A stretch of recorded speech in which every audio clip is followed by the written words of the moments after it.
June 9th, 1944. Allied troops in Normandy have moved inland. The work of the U.S. Navy and Coast Guard and the combined Allied sea forces has been done. Work not without a price in men and materiel.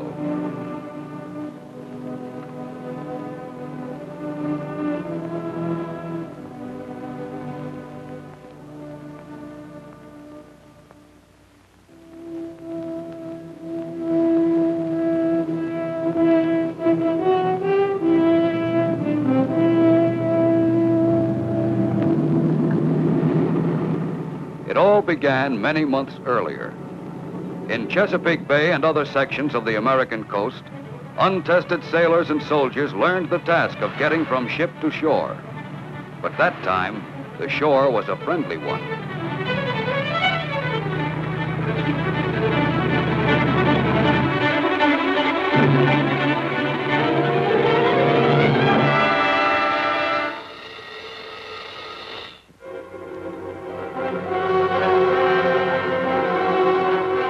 Then, with part of their training finished, they left the United States.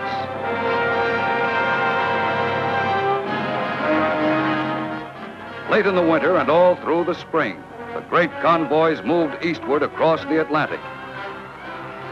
Aboard all the transports, life was the same. The troops relaxed and waited for the voyage to end.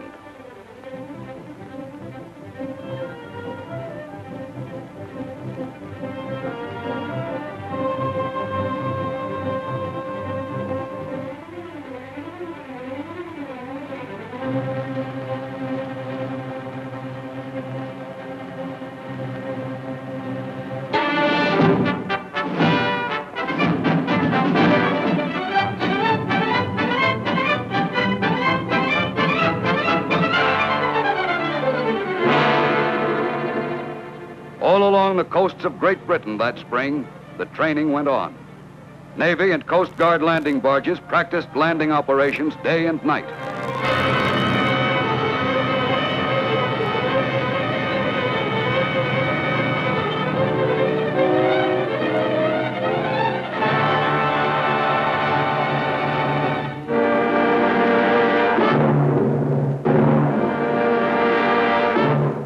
Meanwhile, the larger landing craft, LSTs and LCIs, carried on their maneuvers, learning to land at a given spot at a certain time.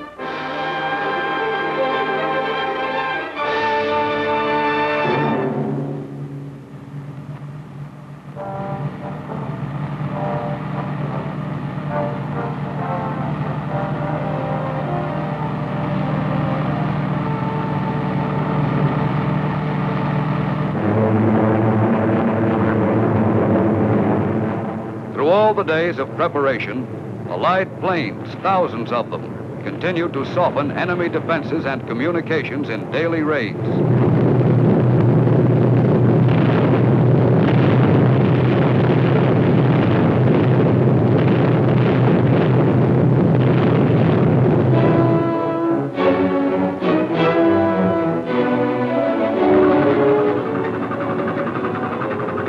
Off the southern coast of England, thousands of ships from all Allied nations are preparing for the invasion signal.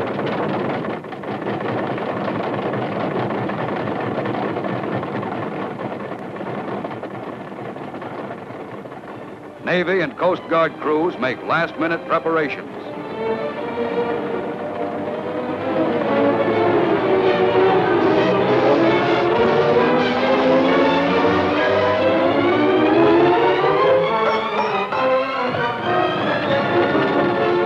When the K-rations come aboard, everyone knows that D-Day is drawing near.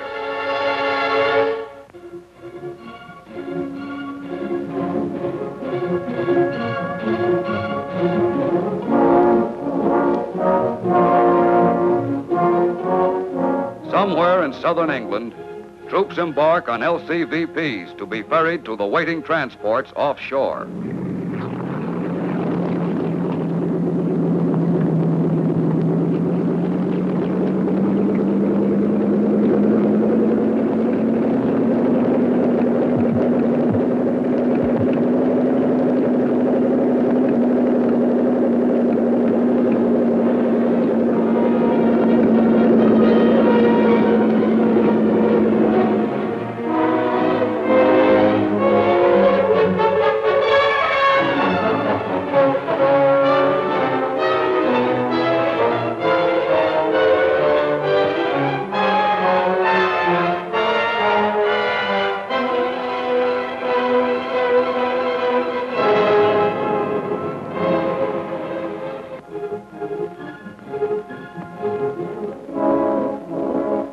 June 5th. The LCIs are loaded.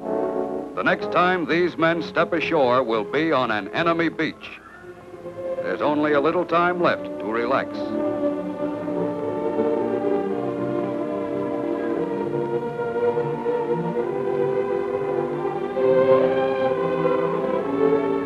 And the bombing attacks of the Air Force are intensified. Now the raids are continuous.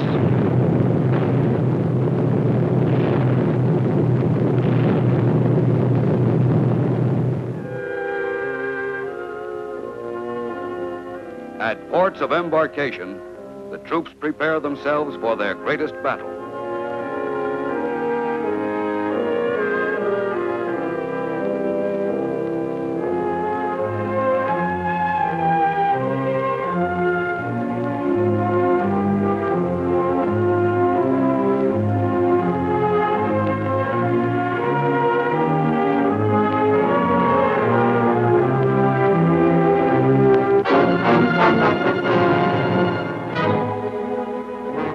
Coast Guard officer briefs his men, and all along the coast, sailors receive their final instructions.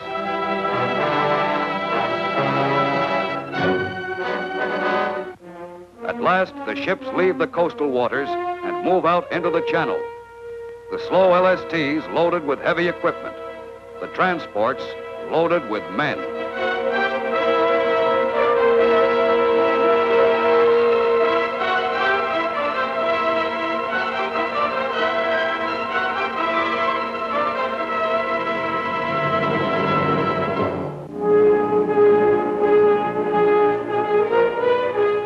Fast warships screen the mighty invasion fleet from enemy raiders. At 15:30, a Coast Guard flotilla of LCIs leaves, loaded with engineers, medical corpsmen, and infantry.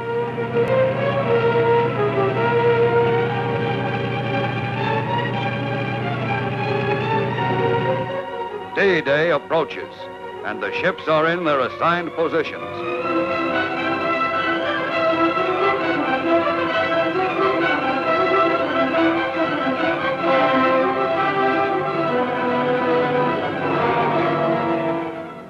For some of them, like the Coast Guard manned transport Chase, it is the fourth invasion in European waters.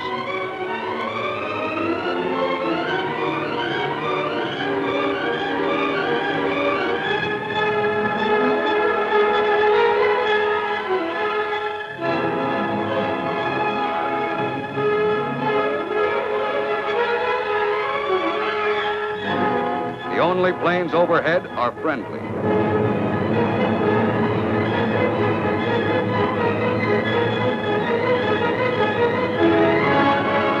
From the 83-foot Coast Guard rescue boats to the Navy's powerful battle wagons, the invasion fleet is moving towards France.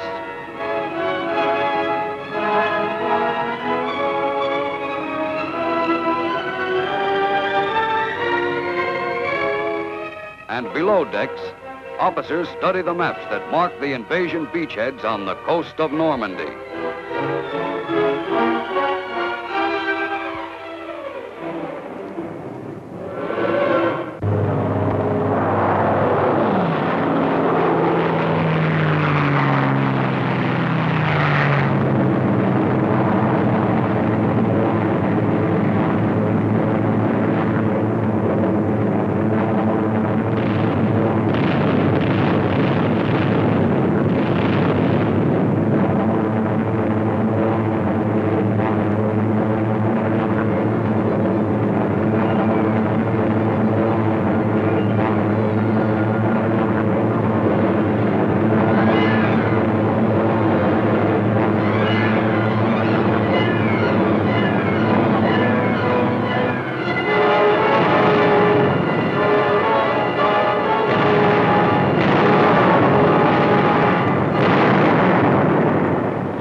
Some of the landing barges are stopped by concrete obstacles built far out in the water by the enemy.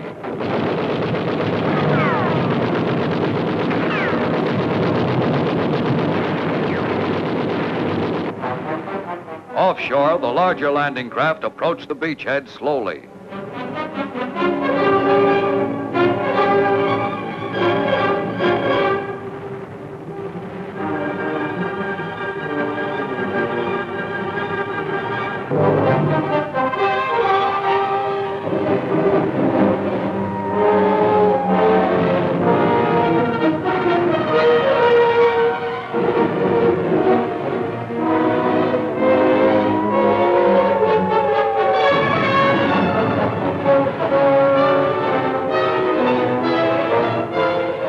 Aboard the LCIs, the troops prepare to land. The beach is still empty, and the crossfire of German guns still rakes the shore.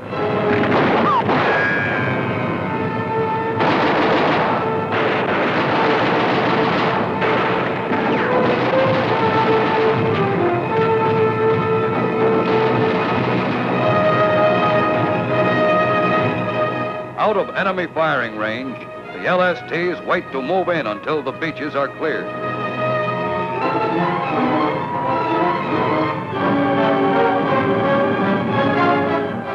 The arrival of motorized equipment marks the end of the first phase of the landing.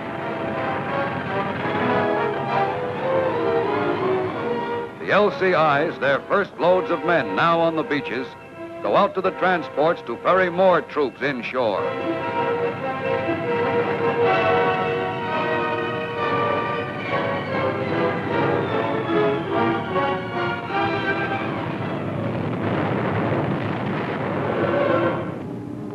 Still waiting beyond gun range, the LSTs unload supplies on smaller LCTs.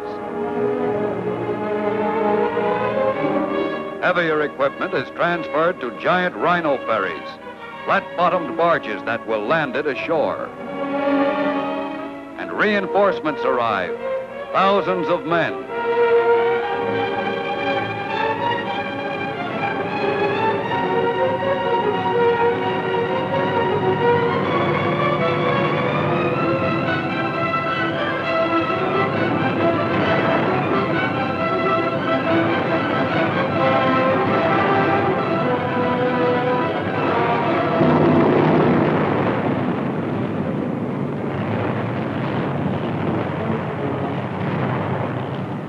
Defeated and disarmed, the first German soldiers captured in France wait until someone has time to evacuate them.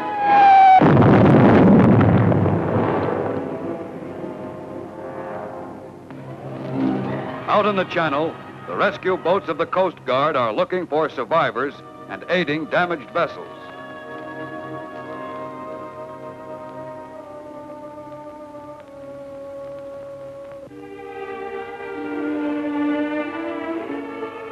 And the hospital ships are waiting for the wounded.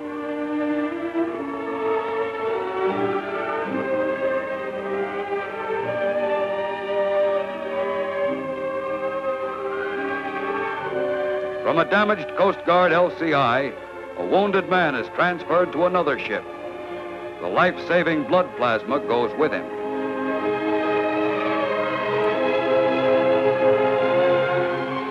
Another Coast Guard manned LCI, badly crippled, could not reach the shore, and its wounded are removed.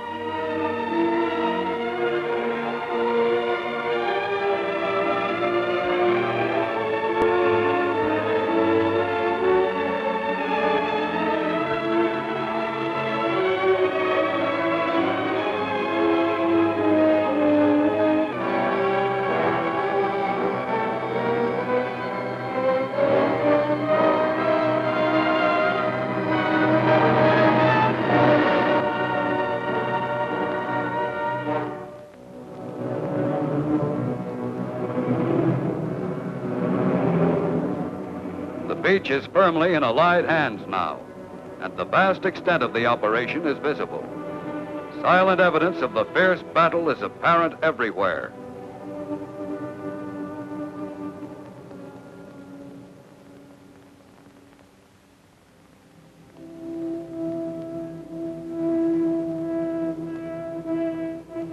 But in a few days, many of the damaged ships will be afloat again.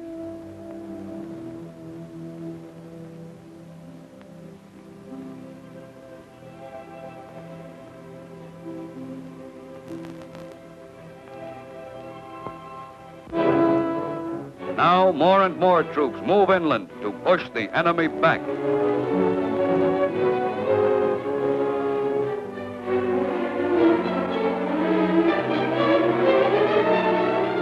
And the LSTs land their cargoes on the beach.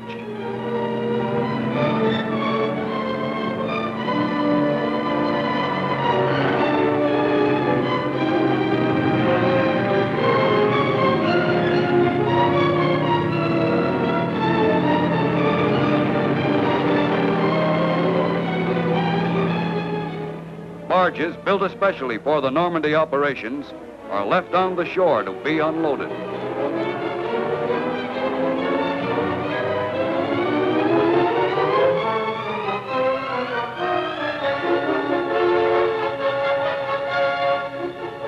During the daytime, there are only Allied planes in the air.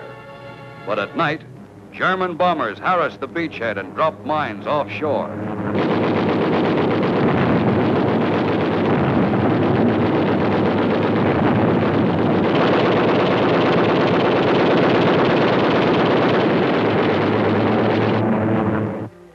Out of sunken block ships, artificial harbors have been built. Until a port is won from the enemy, these must handle all Allied shipping. Bad weather came after the fighting on the beaches was over.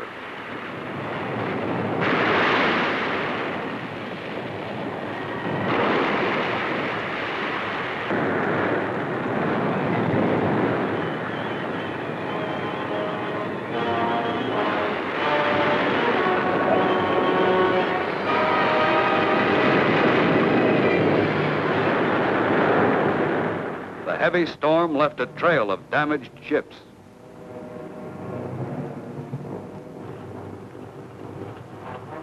Once again, the landing barges moved out into the channel, this time loaded with German prisoners.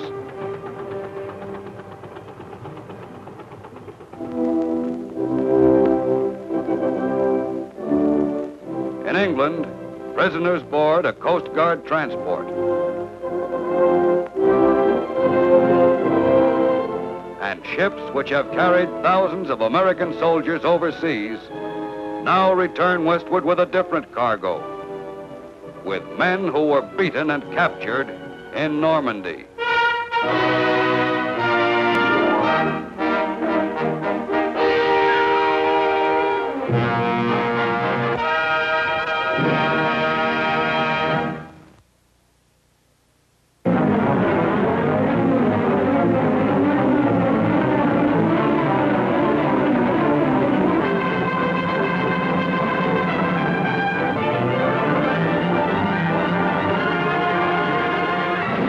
Communique number 1, June 6th, Allied headquarters. Under command of General Eisenhower, Allied naval forces supported by strong air forces began landing Allied armies on the northern coast of France. The greatest news story in 1944. D-Day, H hour. That fateful moment for which the whole world held its breath. But in the night hours of D-Day -1, long before these first assault boats nosed onto the beach, American fighting men, troop carriers, paratroops, airborne infantry, and glidermen were already there. This picture is a small tribute to those men, living and dead, who went in before H hour on D-Day, 5 hours ahead of the main force, to start the destruction of Fortress Europe. Their story begins in a village in England. Not the kind of village that you ever saw or read about, but a strange, unsightly place. One that had sprung up almost overnight and was known to its citizens as Shantytown. Its buildings were fashioned entirely from heavy boxes and shipping crates used in transporting thousands of gliders from the United States. It was a growing community. Every time a glider moved out of its crate, there were impatient tenants waiting to move in and set up housekeeping. Or perhaps a business establishment. And everyone in town was there for one purpose, for the day when they would join forces with the British to make the big jump. The jump that would carry them not only across the English Channel, but across an almost solid wall of steel and iron and guns and ruthless, determined men, trained for generations in the art of death and destruction. But impregnable as these defenses appeared, we had a plan to surmount them. The wall of fortifications stretched along the entire coast of Europe. Part of the plan called for our air forces to carry an army of paratroops and airborne infantry over this wall. The chiefs of staff wanted them dropped deep in German-held territory to establish defense areas and block the movement of the enemy reserves. Then they decided. The invasion spearhead was to strike in Normandy. Immediately, troops began to be dispatched to special takeoff points all over England, where they would stand by until the final word was given. Heroes in the making rode the highways of England that day, busloads of them. As to how they felt riding into their first real battle, well, we'll let one of them tell you. It was just another ride at first, taking us somewheres for another training hop, maybe. After 18 months of training, you get so you don't expect anything else. At least that's the way we paratroops figured, and I guess the glider guys felt pretty much the same. But we found out different. They took us to a sealed airport where nobody was allowed in and none of us allowed out. This didn't bother the hot lick swingsters. We kept in shape with regular exercises and then maybe a game or two. We knew there was something cooking now, something big. And we spent any spare time we could find in reading letters from home or maybe writing one to the folks and that special girl. Invasion markings painted on every ship and glider brought the whole thing even closer to us. We'd soon be on our way. Money was passed out. The kind you can spend in France. They hadn't forgotten a thing we'd need. Neither had we. But when these were taken care of, not many of us forgot that for our kind of guys, knives and guns aren't enough.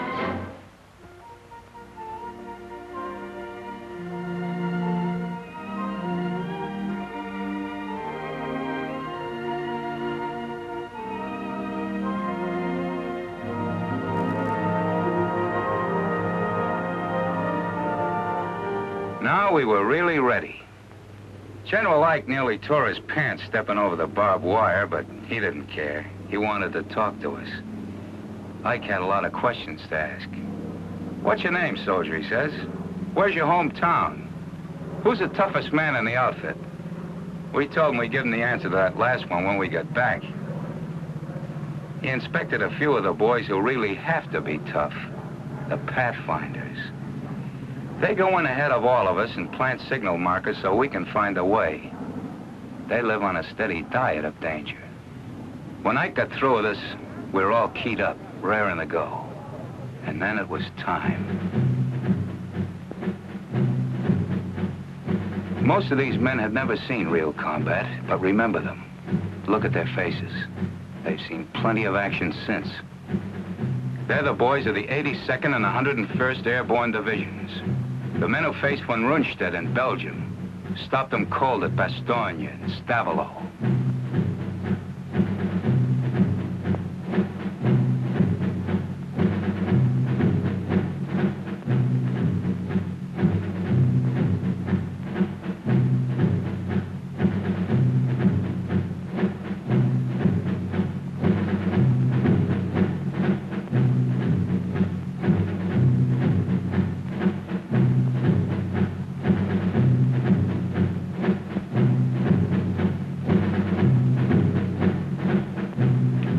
They'd given us brand new parachutes, and I remember one little guy saying he wasn't worried none about them opening because the company that made them was in his hometown, and his mother worked there in final inspection. A few of the outfits got the idea they ought to show the Germans we had Indians in America. Here they are. Indians from the Loop, from Back Bay, and the Bronx. Climbing into the ship, some of us were loaded so heavy that we had to be shoved on board by the others or we'd have never made it.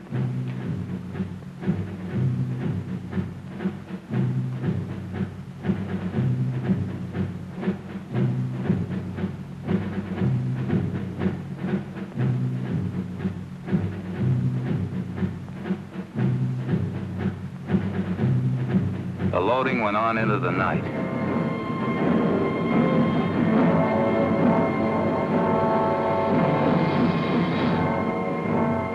And we were in our places and ready long before takeoff time. Then we heard the roar of engines as the Pathfinder ships began hopping off.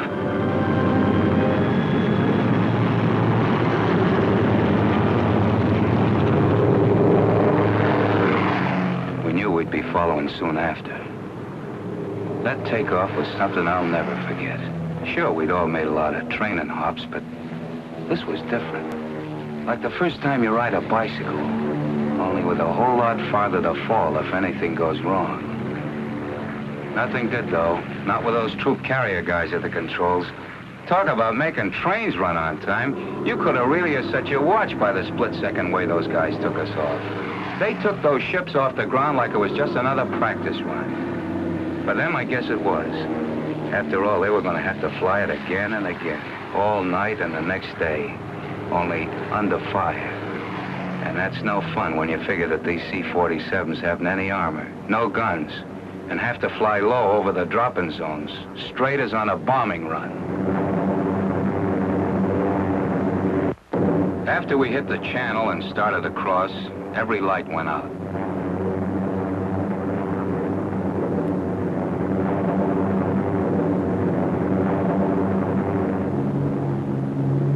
We had no idea where we were when we got the order to stand up and hook up. That came so quick we didn't have time to do much thinking before we were over the side and starting that 400-foot drop into France. Thousands of us.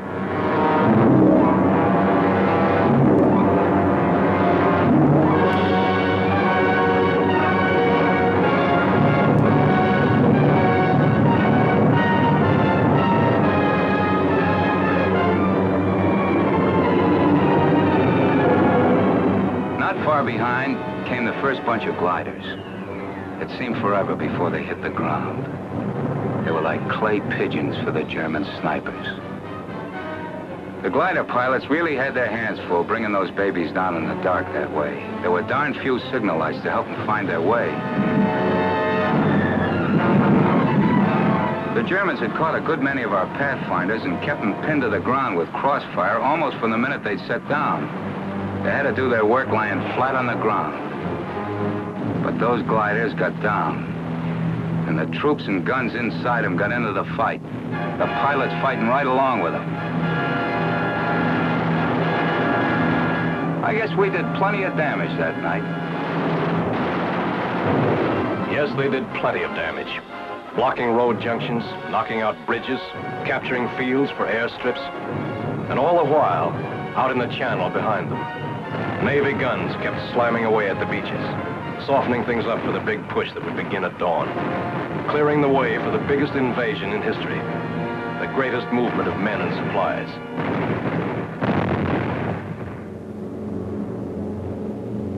The Troop Carrier Command was ready for its next move. They had massed hundreds of British and American gliders in preparation for the most gigantic aerial towing job ever attempted. Each held a full cargo of jeeps and guns, and the fighting men to use them.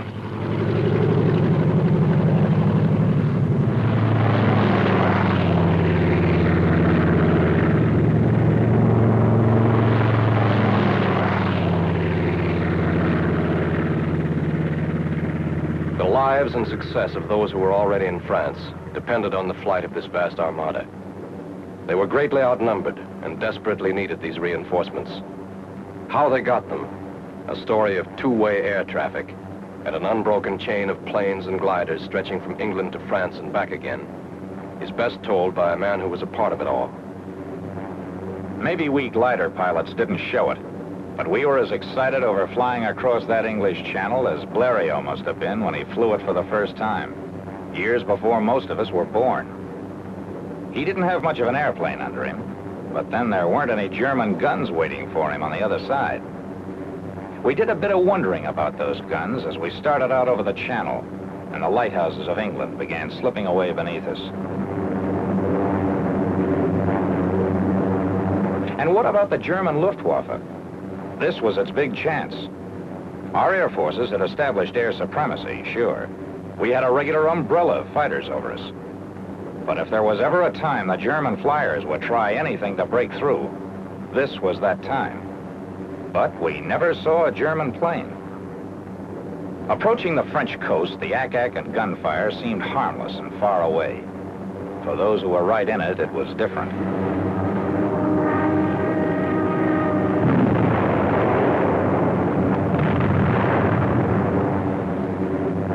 It gave us a feeling of pride to be a part of it all, looking down at those men on the beaches of Normandy.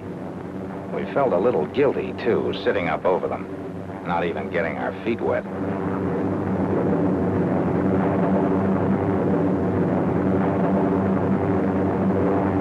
The Germans flooded entire areas to slow us up if a beachhead was established. We kept watching for those who had gone in during the night, but we only saw their parachutes. There was no sign of them.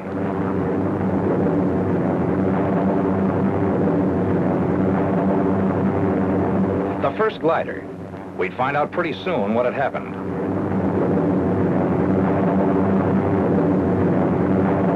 Cut loose. Roger. So long.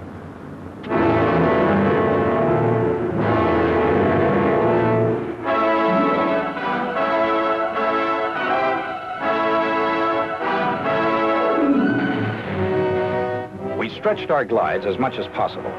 That way, we ended up near the edge of the fields where we could run for cover as soon as we got out. Not everybody came down exactly where they wanted to. One glider went right into a German field headquarters. And what was that I said about not getting our feet wet? This bunch was lucky. The Germans were under control in this section. But more than one tow ship and glider made its last flight that day. Guns didn't do all the damage. 15-foot poles driven into the ground ripped off wings and smashed through fuselages. The men who stepped out of this glider will never know if their first mission was successful. But it was plenty. Yes, their mission had been successful.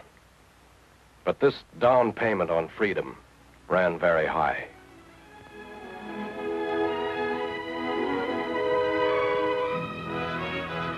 These broken wings served the highest purpose.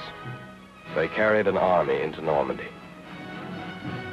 An army which spearheaded the Allied invasion, carried the fight for freedom right to the front door of those who had challenged it. A ring of steel and iron and guns and determined free men was closing in. Months and miles of battle lay ahead, but D-Day -1 was the beginning. Okay, troop carrier, where do we go from here?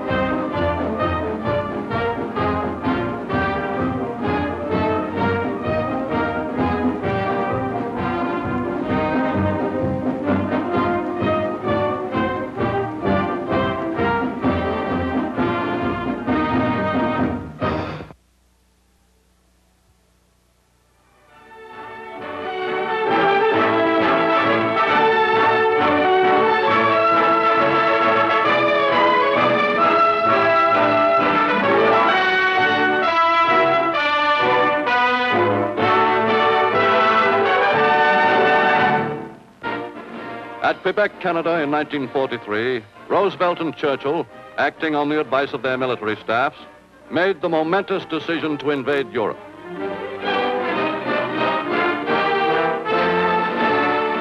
Three months later at Turan, Roosevelt, Stalin, and Churchill met, and the invasion date was set so that it would coincide with the Russian offensive. Thus, the utmost pressure would be brought to bear on Germany simultaneously on every front by Russian, American, and British forces. But the Germans had not been idle.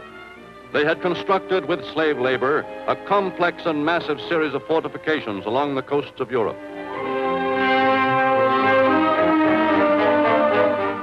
Heavy gun emplacements, minefields, tank traps, and pillboxes formed a barrier beyond which it seemed no enemy could pass.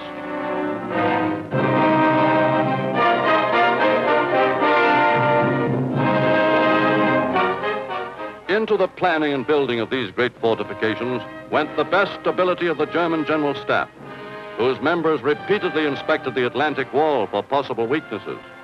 And the German General Staff pronounced it impregnable. But in the spring of 1944, an Allied weapon the Germans had underestimated began to make its power felt with ever-increasing frequency.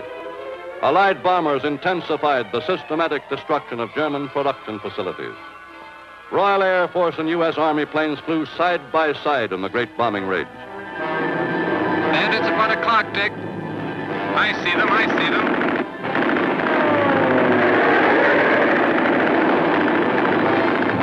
Confirm that one, Mike. He's burning.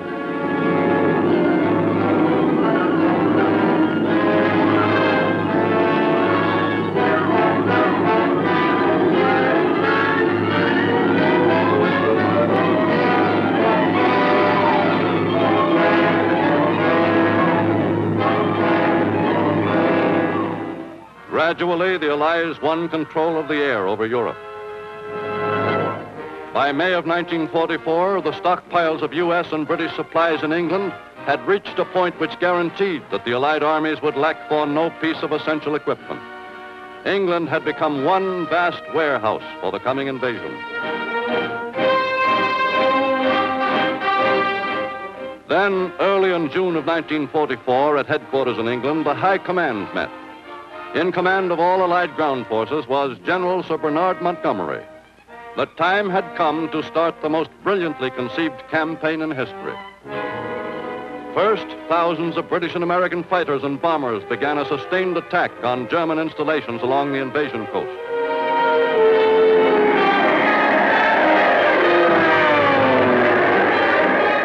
German trains, airfields, and planes were strafed in lightning, low-level attacks.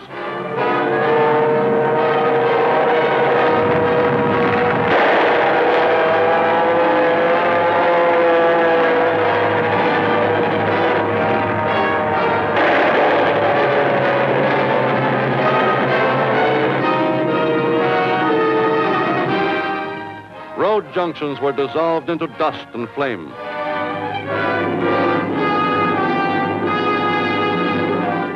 Then came June 6th, 1944, a day which marks a step forward in the progress of mankind.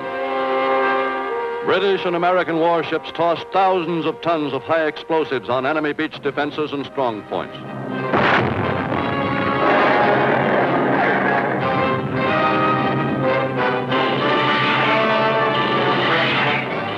Then, in the early dawn, the power amassed by years of Allied energy and sacrifice met the best the Germans were able to offer. Onto the beaches of France poured the fighting men of Great Britain and America, and on the beaches many died.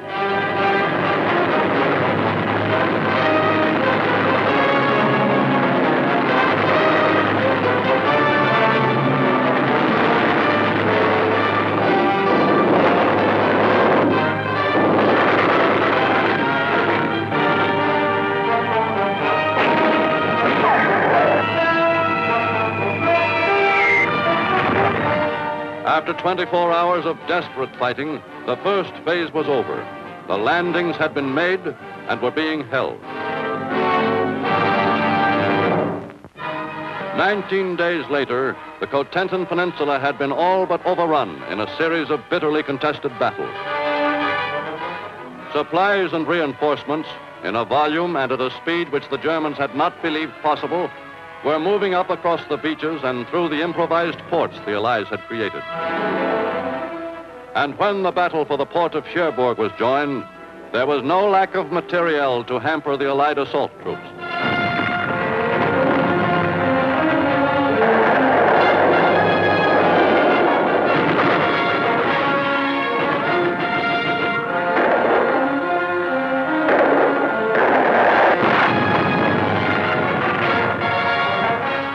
By June 27th, the last of the German garrison troops had surrendered, and the Allies were assured of what they most needed, a deep-water port. But first, the German demolitions had to be cleared up and acres of docks rebuilt. Within a few weeks, American engineers had performed miracles of improvisation, and the port's capacity to handle freight was raised to more than its pre-war level.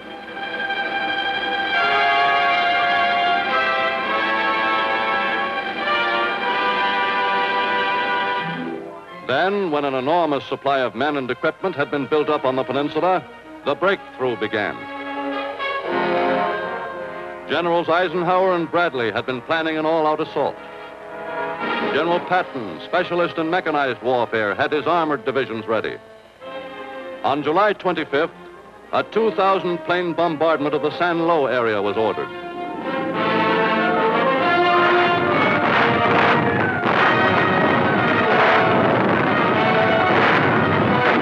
Within hours, Patton's tanks and men began to pour through the gap.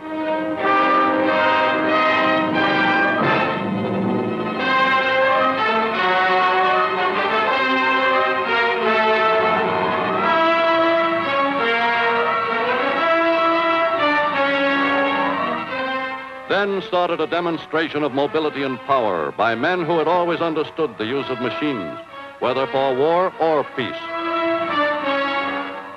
The weight of this offensive carried the American troops across the Breton Peninsula in 4 days.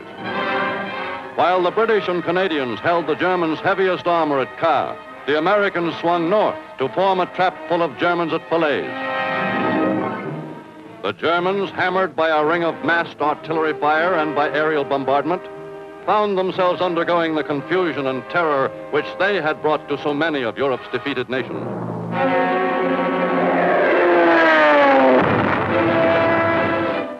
South of Caen, the British and Canadian armies withstood the frantic efforts of the Germans to break out of the trap.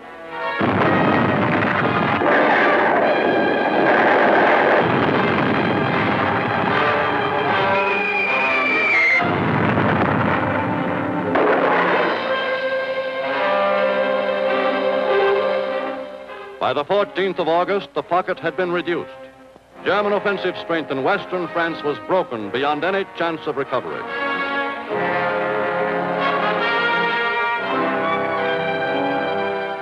Meanwhile, the lack of ports and railroads had been partially overcome by the Allies. An express line of heavy-duty trucks was organized. 24 hours a day at 40 miles per hour, the trucks were bringing up supplies from the beachheads to the front lines. Then, on August 15th, the Allies struck from a new direction. The liberation of southern France began. Here, as in Normandy, paratroopers and airborne infantry led the attack. 9,000 of these shock troops landed well behind the German fortified coastal zone. And with them landed their weapons, rations, and ammunition. While the airborne army was at work cutting German lines of communication, the amphibious forces staged a perfectly executed landing along the Riviera. In spite of German resistance, American, British, and French fighting forces streamed ashore and began their drive toward the ports of Toulon and Marseille and up the valley of the Rhone toward the German border. Then came the news from inside Paris. For 4 desperate days, starting on August 19th, the French forces of the interior had been battling the Germans inside the city. After 4 years of German rule, Paris began recreating, with the courage of her own people, the glory of France.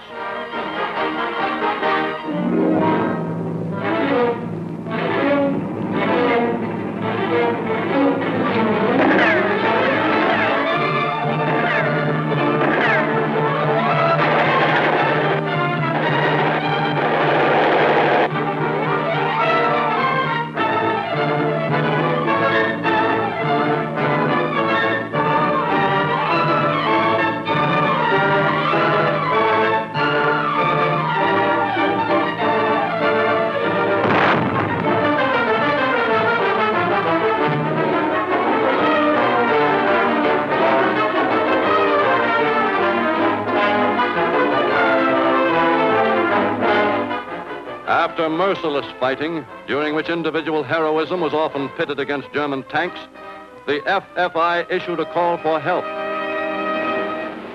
Paris was all but surrounded by American forces. To restore France's faith in her own arms, the the assignment to free Paris was given to the French 2nd Armored Division. Quickly, the French division, with its American equipment, moved up to Paris. In command was General Jacques Leclerc, veteran of the African campaigns, a soldier of consummate skill.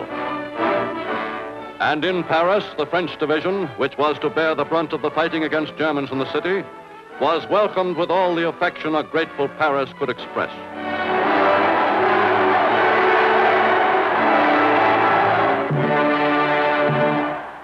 Now that the French, reinforced by professional soldiers, had tank to pit against tank, the outcome could not be in doubt.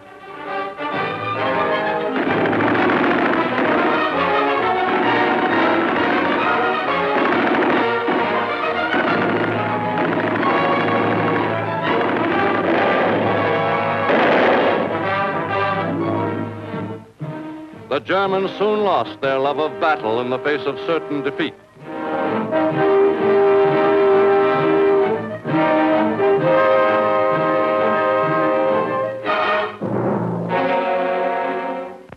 By August 25th, Paris was free again.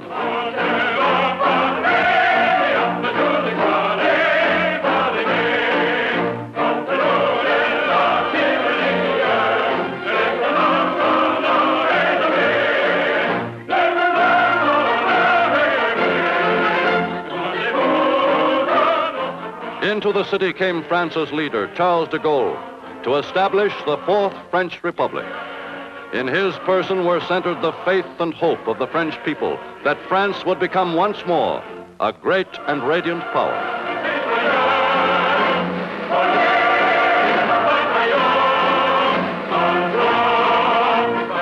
And as the Allied forces marched on toward Germany, paying the price in blood and suffering, over all of once Nazi-held Europe, there was the promise of liberty again, no matter what the cost.